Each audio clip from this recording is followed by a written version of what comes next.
Good morning, students. Welcome to the YouTube channel of Lalbagh Girls Inter College. Students, I am Mrs. R. Singh. Today, I am presenting the lecture for class 11 students. The name of the chapter is The State of Indian Economy on the Eve of Independence. The chapter will be presented in 2 or 3 lectures. So I begin with lecture 1. Children, as we all know, from the middle of 18th century till 1947, India was under British control. These 200 years of British rule constituted a period of exploitation of Indian economy by the Britishers. On the eve of independence, India inherited an economy which was poor, backward, and stagnant. Now, before we further study about the state of Indian economy, let us first know about the policies which were introduced by the Britishers. The first one was New Land Tenure System.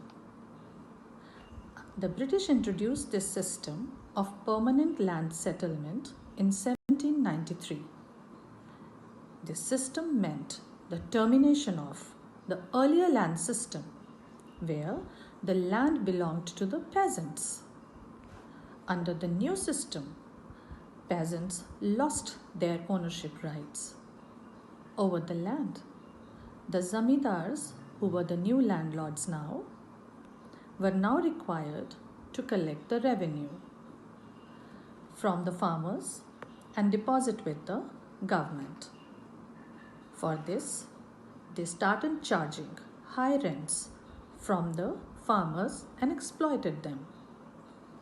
They ignored agricultural development. The capacity of the farmers to save and to invest for increased productivity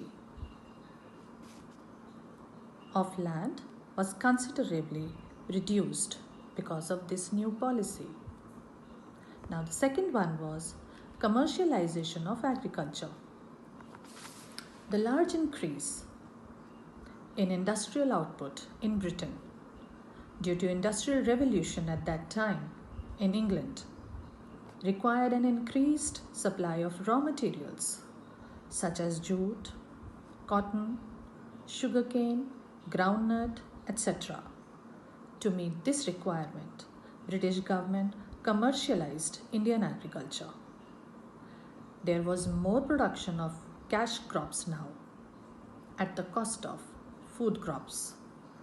This contributed to frequent famines in India during the British rule, as agricultural productivity was very, very low.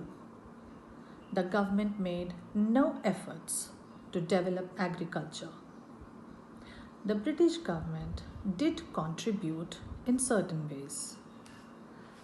They played an important role in developing railways and roads, which was actually for their own benefit, because they wanted to promote export of raw materials, and they also wanted the distribution of imported goods.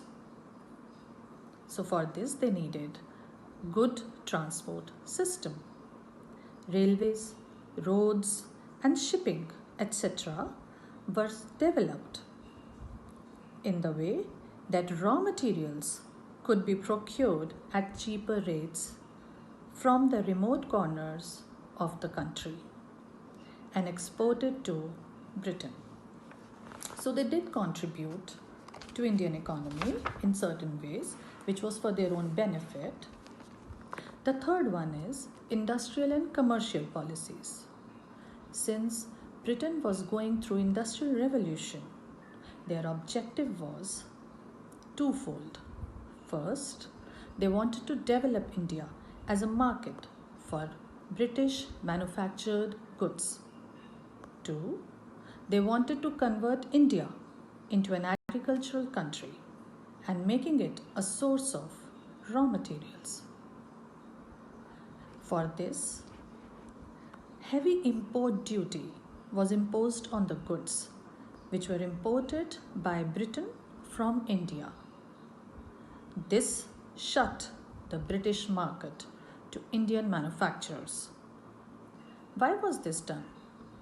This was done to protect British cotton textile industry, as Indian cotton textiles were available at about half the price of British goods in the British market. Then they imposed certain restrictions on Indian ships and foreign ships which were transporting goods to Britain. But British ships were exempted. The growth of Indian shipping industry was adversely affected due to this reason. The British textile goods imported by India were kept either duty-free or had to pay very small import duties. These policies resulted in the destruction of Indian handicrafts, mainly textile handicrafts, which could not compete with the cheaper machine-made British products. All this led to vast unemployment and created a situation of back to land movement. Students, this is all for today's lecture.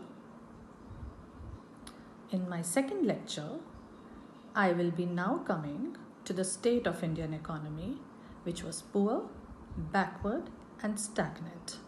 Thank you for watching this video. Do subscribe to the channel and like the videos which are uploaded by the teachers of Lalbagh Girls Inter College. Thank you.